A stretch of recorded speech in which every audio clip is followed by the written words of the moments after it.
3 months had passed since the rescue, and the sanctuary world of Pelora Prime glowed beneath twin suns like a jewel floating in golden light. Una stood on a hillside overlooking the settlement where 37 of her people now lived, and she watched children playing in the meadow below as she listened to the sound of laughter that she had thought she would never hear again. The small child she had carried from the slave ship was named Kira, and she ran through the tall grass with 3 other Silani children, and her skin flickered with soft pink light that grew stronger every day. Una smiled, and her own bioluminescence pulsed in response with bright silver radiance that matched the joy in her heart. She is doing well, a voice said behind her, and Una turned to see Captain Park climbing the hillside with a slight limp that the doctors said would never fully heal. Dr. Reyes says her empathic abilities are recovering faster than expected, Una replied. The captain reached the top of the hill and stood beside her, and together they watched the children play. You could stay here, Captain Park said, and her voice was gentle, but there was a question beneath the words. You have earned peace, and your people need leaders, and you would be safe. Una considered the offer, and she looked at the settlement and the homes that her people were building, and the gardens they were planting, and the future they were creating from the ashes of their suffering. Then she looked at Captain Park, and she saw the gray in her hair and the lines around her eyes, and the determination that burned beneath the surface like a star that refused to die. I belong on the gentle dawn, Una said, and she was surprised by how certain she felt. There are others out there in the darkness, waiting for someone to find them, and I cannot rest while my brothers and sisters suffer. Captain Park nodded, and there was pride in her eyes, and something else that Una had come to recognize as love. Not romantic love, but something deeper and more precious, like the bond between soldiers who had fought together and survived together and been forged in the same fire. The Galactic Council has officially condemned our activities, the captain said, and there was amusement in her voice. The Cathvari Syndicate has placed a bounty on my head large enough to buy a small moon. Are you worried?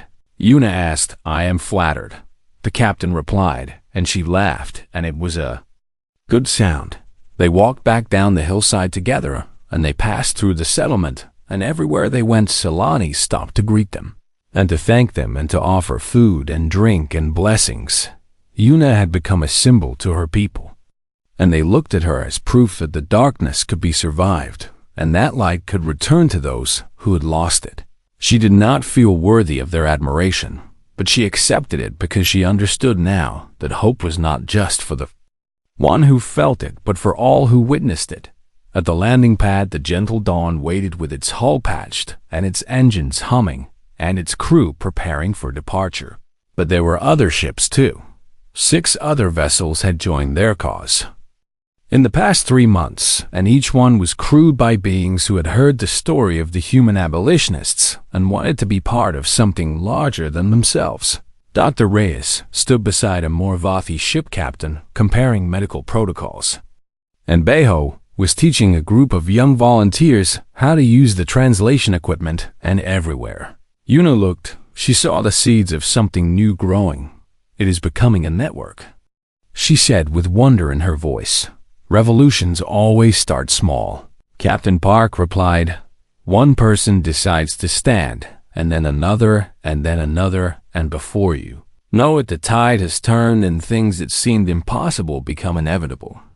Inside the gentle dawn, Una found her way to the communication array, and she sat down at the console, and she prepared to record a message that Beho would transmit across Silani frequencies throughout the region. She had thought about what she wanted to say for weeks, and the words had arranged themselves in her mind like stars forming constellations. To all Silani who can hear my voice, she began, and her bioluminescence brightened as she spoke. My name is Una, and I was a slave for 3 cycles, and I was broken and empty, and my light had died, and I had given up hope. I believed I would die in chains, and I believed the universe was cold and cruel, and I believed that kindness was a lie told to children. Then a human found me, She did not know me, and she owed me nothing, and she had no reason to risk her life for a stranger from a species she had never met. But she saved me anyway. The humans have a saying that I did not understand at first, and it took me many months to feel the truth of it in my bones. They say that hope is not something you wait for, and hope is not something that falls from the sky. Like rain, hope is something you become. Yuna paused, and she felt tears on her cheeks, but she did not wipe them away, because tears were not weakness, and tears were proof that she could still feel. These humans walk into the darkness carrying light, and they know they cannot save everyone, and they try anyway. They have shown me that one person can make a difference, and that small actions ripple outward like waves, and that the choice to stand against evil is always worth making even when the odds are impossible. If you are in darkness right now, please hold on. If you have lost hope, please believe that it can return. We are coming for you. We are building something new out of the ashes of our suffering, and we are joining hands across species and across worlds, and we are saying no to cruelty and yes to compassion. You are not forgotten, and you are not alone, and your life matters. My name is Yuna, and I carry the light now, and I will never stop searching for those who are lost in the shadows. She ended the transmission, and she sat quietly for a moment, and she felt the weight of her words settle into the universe like seeds planted in fertile soil. Captain Park appeared in the doorway, and she said nothing, but her eyes were wet, and her smile was wide, ready to go. She asked Yuna stood, and she walked to the bridge, and she took her place beside the captain's chair, and she looked out at the stars through the main viewport. Somewhere out there in the vast darkness between worlds, there were beings who were suffering, and beings who were afraid, and beings who had forgotten what hope felt like. And there was a ship full of humans and one Solani who refused to look away. Ready, Yuna said. The gentle dawn lifted off from Pelora Prime and climbed toward the stars, and the settlement grew small beneath them and then disappeared as they broke atmosphere and entered the black velvet of space. Captain Park looked at her crew, and her crew looked back at her, and no words were needed because they all knew what they were and what they had chosen to become. They were light in the darkness. They were hope made flesh. They were proof that compassion was stronger than cruelty, and that love was more powerful than fear. And they had work to do, set course for the Veloth corridor. Captain Park ordered, "There are more people who need finding." The stars blurred into lines as the ship jumped to hyperspace, and Yuna watched them streak past, and she felt the warmth of purpose filling her chest like sunlight. She had been lost in darkness. A human had shown her hope again. Now she would carry that hope to every corner of the galaxy until there was no darkness left, and she would never stop. Not ever. Not until every slave was free and every light was burning bright. The slave transport hung dead in space like a wounded animal waiting to die. Its engines had failed, and its power was flickering, and inside its metal walls 50 Solani souls waited in darkness for whatever fate would bring them. Yuna stood on the bridge of the gentle dawn, and she watched the damaged ship on the view screen, and her skin pulsed with silver light that matched the rapid beating of her heart. The ship is called the Profit Margin. Behel reported from his station, and his voice was tight with controlled anger. Registered to a Kethvari captain named Vork, and wanted in 3 systems for trafficking and murder. Can we hail them? Captain Park asked. Already tried, and they are responding now. The view screen flickered, and a Kethvari face appeared, and it was brutal and scarred, and the yellow eyes held nothing but greed and cruelty. And Yuna flinched at the sight, because she had seen those eyes before on Overseer, Crag, and on every slaver who had ever owned her unknown vessel. Captain Vork growled, and his voice was like rocks scraping together. You will keep your distance, or I will vent the cargo holds and kill every slave aboard. We are here to offer assistance.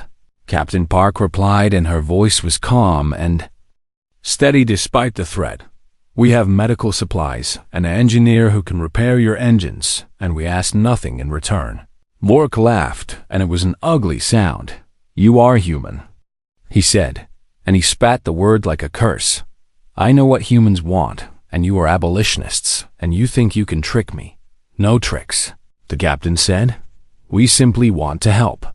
If you approach, I will space the cargo, and you will have nothing to save." The transmission cut off, and the bridge fell silent.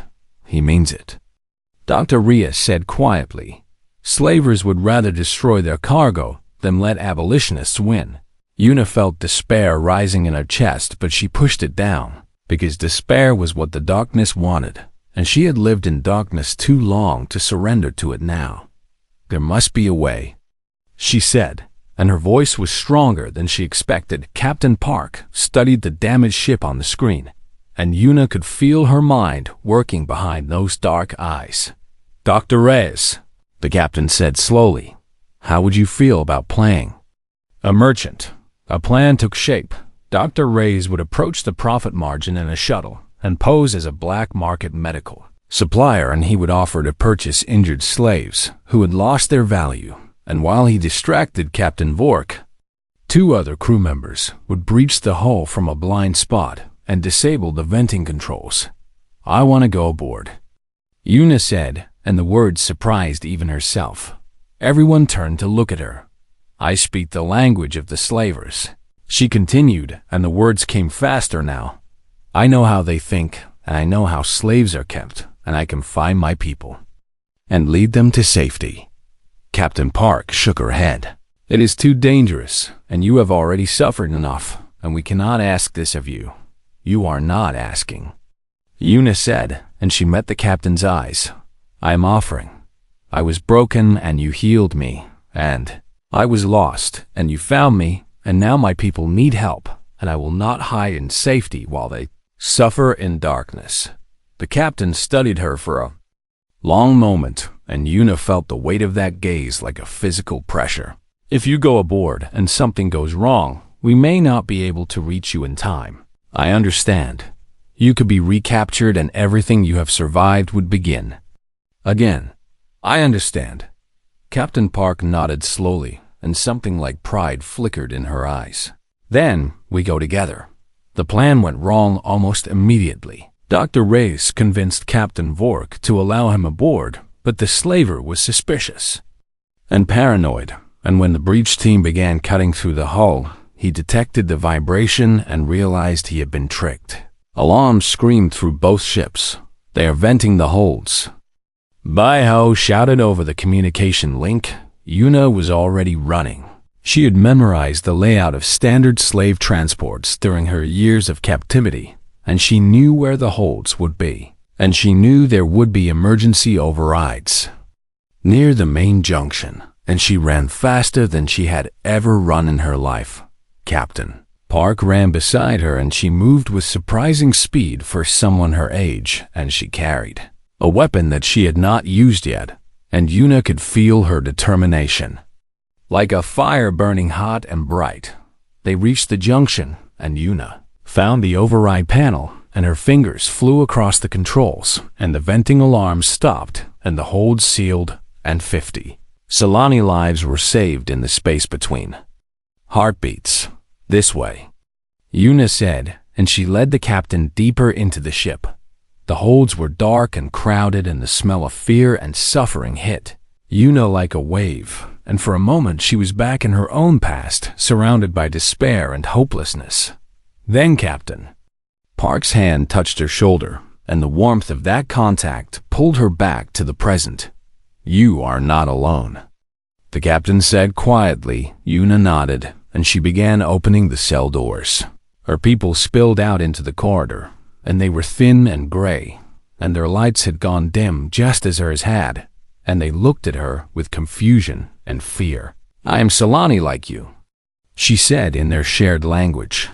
"These humans are here to save us, and we must move quickly." A small figure pushed through the crowd, and Una looked down into the face of a child no more than 6 cycles old, and her skin was completely dark, with no bioluminescence at all, and her eyes were empty in a way that made Una's heart crack. "Come with me," Una said, and she picked up the child and held her close. "I will protect you." They were almost to the airlock when Captain Vork found them. The slaver blocked the corridor with a weapon raised, and his yellow eyes burned with fury, and behind him stood 3 of his crew. "You will go no further." A snarled Captain Park stepped forward, and she placed herself between the slavers and the refugees, and she raised her own weapon. "Let them pass," she said, and her voice was cold as space. "They are my property, and you have stolen them, and you will pay for this." "They are people," the captain replied. "They were never yours to own." Vork fired. Captain Park fired at the same instant. The slaver fell, but his shot found its mark, and the captain staggered, and her hand went to her side and blood seeped between her fingers. "Run!" she gasped, and she kept firing, even as she fell to her knees. "Get them to the ship." Yuna wanted to stay and fight, but the child in her arms was shaking, and her people needed her. And she had to choose. She chose them. She led the Silani to the airlock, and she helped them board the shuttle. And she counted each face as they passed, because each face was a life saved, and each life mattered. The last aboard was Dr. Reyes carrying Captain Park in his arms, and her face was pale, but her eyes were open, and she looked at Yuna and she smiled. "We did it," she whispered. The shuttle launched and the gentle dawn jumped to hyperspace, and 50 Silani breathed free air for the first time in years. Yuna sat beside the captain's medical bed, and she let her bioluminescence shine as bright as she could. And the light filled the room with silver radiance, and she took the captain's hand in both of hers. "Thank you," she said, and her voice was thick with tears. "I understand now." The captain's eyes fluttered closed, but her smile remained, and Yuna held her hand through the long night and refused to let go. This seemed like a small thing, but it was not small at all, because for 3 years her body had only moved when commanded, and her mouth had only opened when ordered, and every action had been performed under threat of pain. Now she walked to the common area on her own feet, and she sat at the table with the crew, and she put food on her own plate, and she ate, because she was hungry, and because the food tasted good, and because she wanted to. The crew noticed her growing strength, but they did not make a celebration of it, and they did not draw attention to her progress, and they simply made space for her at their table and included her in their conversations as if she had always belonged there. Her bioluminescence returned slowly, like a sunrise after a long dark night.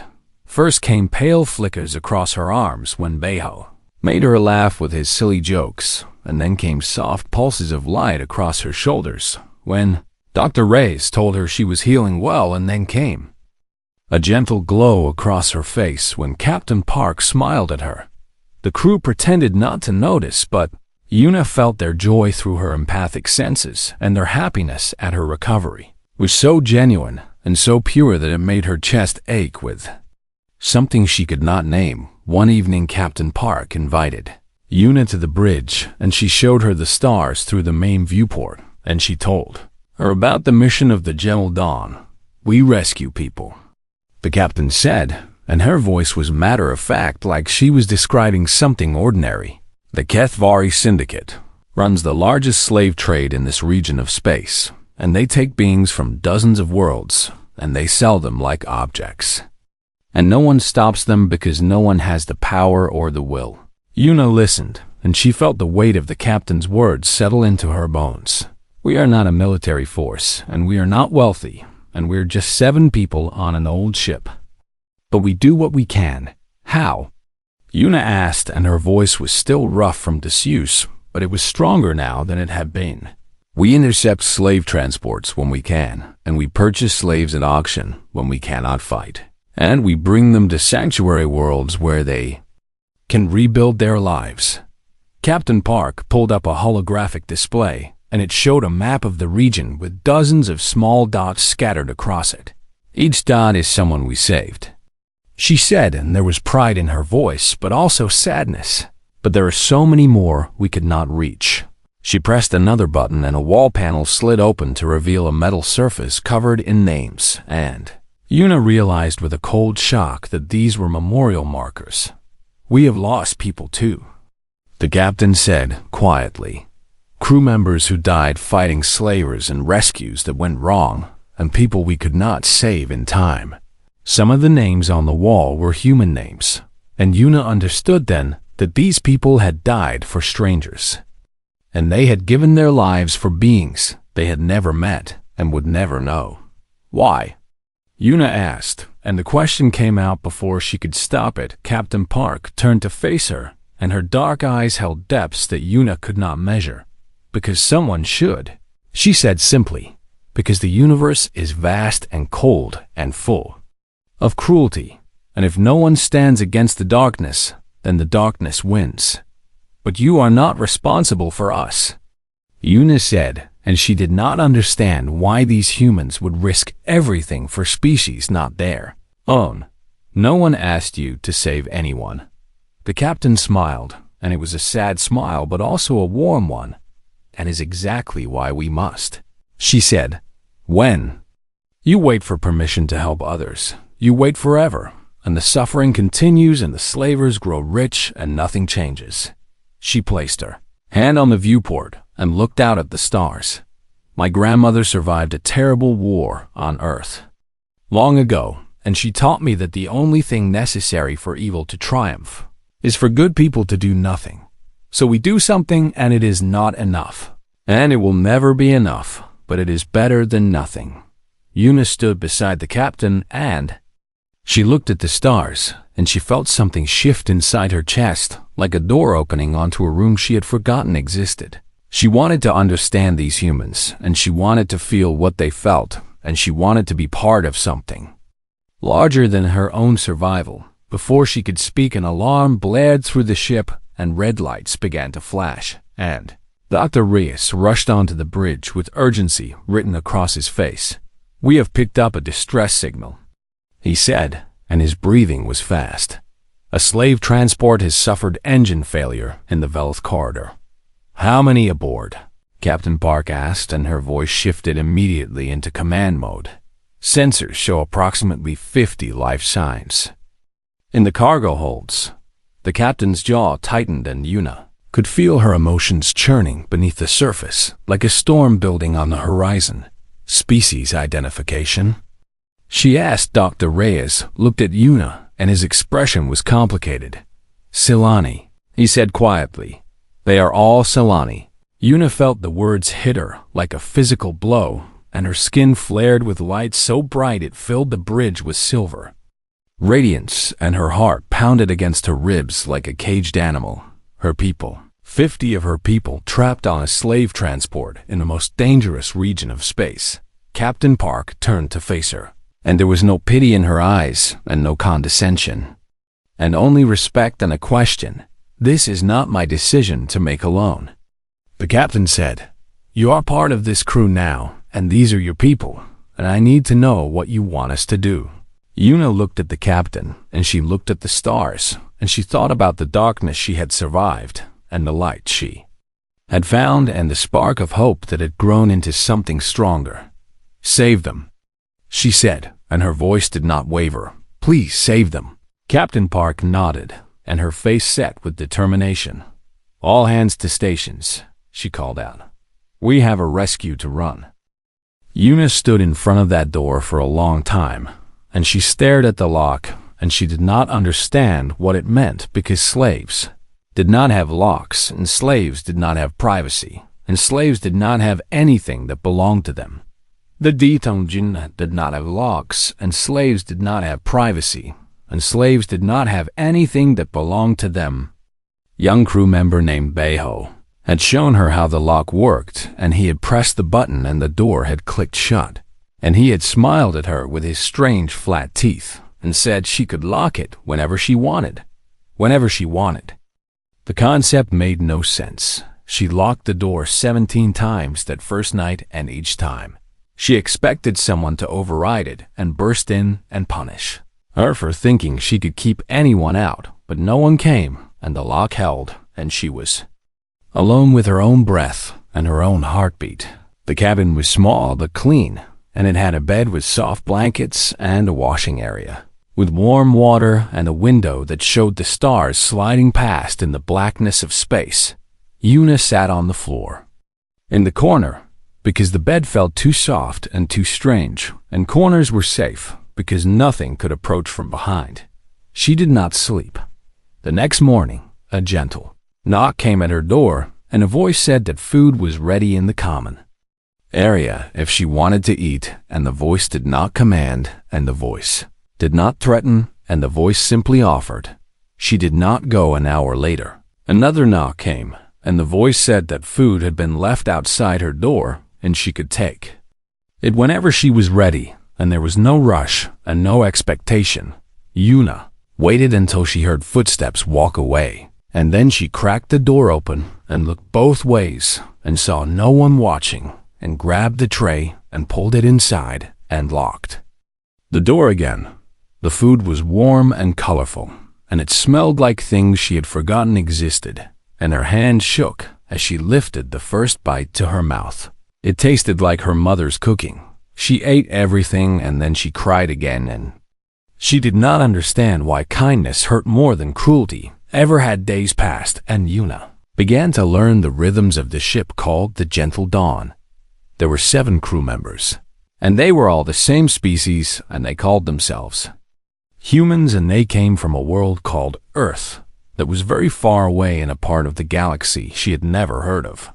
The captain was named Sujin Park, and she was the leader, and she made decisions with calm wisdom, and her voice never rose in anger, and her hands never struck anyone.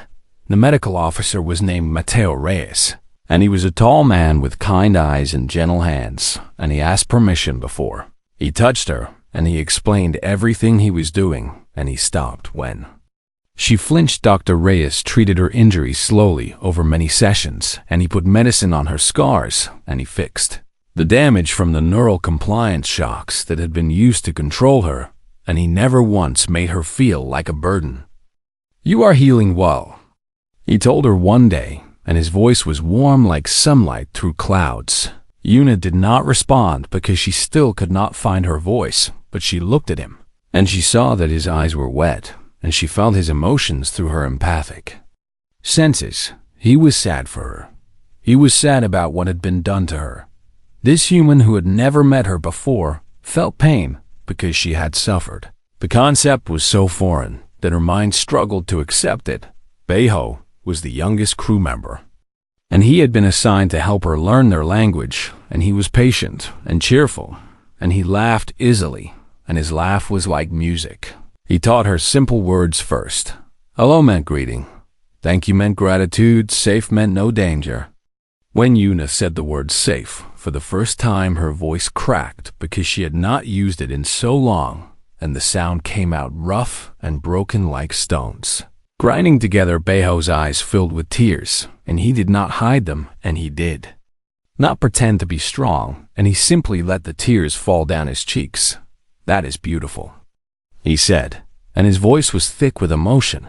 Yuna did not understand why her broken voice, saying one word, would make someone cry, and she did not understand why these humans showed their feelings so openly, and she did not understand anything about these strange, soft creatures who had pulled her from the darkness.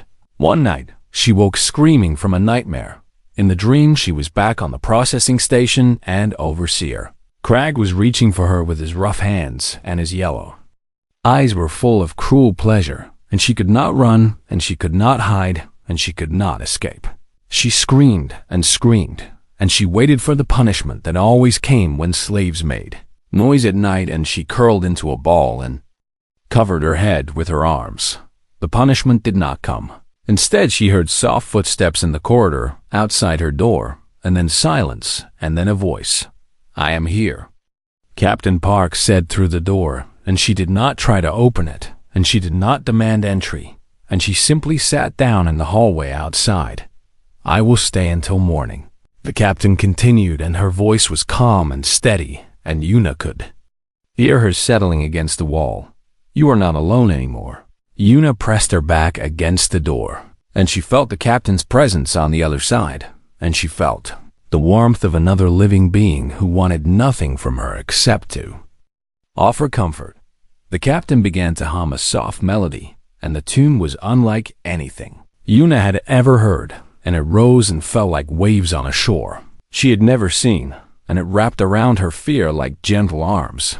Yuna closed her eyes, and she listened to the humming, and she felt her heartbeat slow and her breathing steady, and for the first time in 3 years, she fell asleep feeling something other than terror. When she woke, the captain was gone, but there was a small flower made of folded paper outside her door. Yuna picked it up and held it to her chest, and she felt something stir in that place where hope had begun to grow. And faintly, so faintly that she almost missed it, her skin began to glow. Just a flicker, just a hint of light, but it was there, and it was real, and it meant she was not completely broken after all. The processing station hung in the cold void of space like a metal tomb waiting for the dead who still breathed. Yuna stood in line with 40 other slaves, and she did not look up because looking up meant nothing anymore, and hope had left her body 3 cycles ago when the raiders burned her village and dragged her screaming into the stars. She was. Solani and her people were known across the galaxy for their bioluminescent skin that glowed with emotion and health and joy, but Yuna's skin had gone gray like ash, and the light inside her had died long before her body would follow. The Kethvari slavers moved down the line with scanning devices, and they checked each slave like farmers checking livestock, and when they reached Yuna, the overseer named Crag grabbed her chin and forced her face upward. "This one is broken," Crag said to his assistant, and his voice was rough like gravel scraping metal, and his yellow eyes showed no feeling at all. Previous owner returned her, the assistant said, while reading from a data pad, and he did not look at Yuna because she was not a person to him, and she was only inventory with a number. Too fragile for mining work, and too dim for entertainment purposes, and too quiet for house service. The assistant continued, and he made notes on his device. Crag released Yuna's chin, and she let her head fall back down, and she stared at the metal floor, because the floor did not hurt her, and the floor expected nothing from her. "Put her in the discount lot," Crag ordered, and he moved on to the next slave, and Yuna was forgotten in the same breath that had acknowledged her existence. The guards pushed her toward a holding pen where other broken slaves waited, and some of them had missing limbs and some had scars that told stories of horrors she understood too well, and none of them spoke, because speaking required hope, and hope was a luxury slaves could not afford. Yuna sat in the corner, and she pulled her thin knees to her chest, and she tried to make herself small, because small things were overlooked, and overlooked things survived another day. Her empathic abilities had once been a gift from her ancestors, and she had been able to feel the emotions of others like warm sunlight on her skin, but now those abilities had become a curse, because all she felt was suffering and despair, and the collective misery of hundreds of broken souls pressing against her mind like stones. She closed her eyes and tried to remember her mother's face, but the memory had grown fuzzy like a reflection in disturbed water, and she could not recall the exact shade of her mother's bioluminescence anymore, and that loss hurt more than any whip ever had. The auction happened 3 days later. Yuna stood on a platform while buyers examined her, and most of them passed her by without interest because her gray skin and empty eyes promised nothing but problems, and dead slaves were expensive to dispose of. Then a hooded figure approached and spoke to the auctioneer in a language Yuna did not recognize, and credits changed hands, and suddenly she belonged to someone new. The guards fitted her with a transport collar and led her to a shuttle, and she walked without resistance because resistance had been beaten out of her long ago, and her body moved on automatic while her mind floated somewhere far away. The shuttle carried her to a larger transport ship, and the ship was old and warm but cleaner than any slave vessel she had seen before. And this confused her, but she did not let the confusion show on her face. They traveled for 2 days through hyperspace, and Yuna was given a small cabin instead of a cage, and she was given food that did not taste like recycled waste, and she was given water that was clear instead of gray. She did not eat at first, because kindness from owners always came with a price, and she had learned that soft treatment before pain made the pain worse, and she waited for the trap to close around her. But the trap did not come.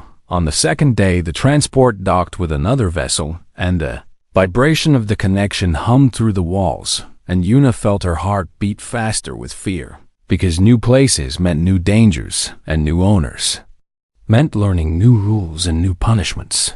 The airlock opened with a hiss of equalizing pressure. Yuna looked up for the first time in months. A creature stood in the doorway, and it was unlike anything she had ever seen in all her years of captivity. And her mind struggled to process what her eyes were showing her. The being had no scales like the Kethvari, and no fur like the Marvathi, and no exoskeleton like the Chittik, and its skin was smooth and brown like fertile soil, and its head was covered with long black strands that fell past its shoulders.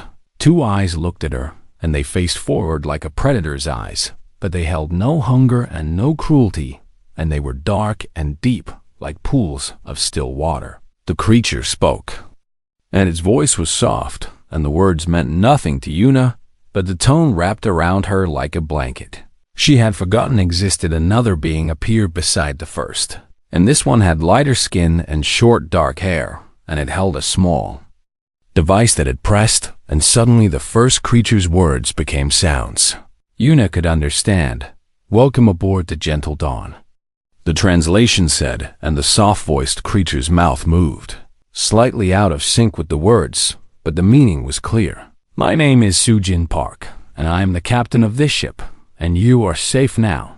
Safe, the word hit Yuna like a physical blow, and she felt her legs weaken beneath her, and she did not understand what was happening, and her mind rejected the concept because safe was not something slaves experienced. "I know you have no reason to believe me," the captain continued, and she did not move closer, and she did not reach for Yuna, and she simply stood there with her strange forward-facing eyes, full of something Yuna's empathic senses could barely recognize, and it had been so long since anyone had felt that way toward her. The feeling was warm, and it was genuine, and it wrapped around Yuna's broken mind like gentle hands cradling something fragile concern. This creature felt concern for her. Yuna opened her mouth to speak, but no words came out because her voice had been silent for so long, but she had forgotten how to use it, and instead, she felt something wet slide down her gray cheek, a tear. She was crying. She had not cried since the first month of her captivity, when she had learned that tears only invited more suffering, and she had locked that part of herself away in a box deep inside her chest. But now the box was opening, and she could not stop it. Captain Sujin Park did not move, and she did not rush forward, and she simply waited with patience that Yuna did not understand and could not explain. "Take all the time you need," the captain said, and her voice remained soft and steady like a river that had flowed for centuries and would flow for centuries more. Yuna sank to her knees on the deck of the airlock, and she wrapped her arms around herself, and she cried in the doorway between the transport and this strange new ship, and somewhere deep inside her chest in a place she had thought dead forever, a tiny spark flickered. She did not recognize it at first. It had been so long, but the spark was there, and it was real, and its name was Hope.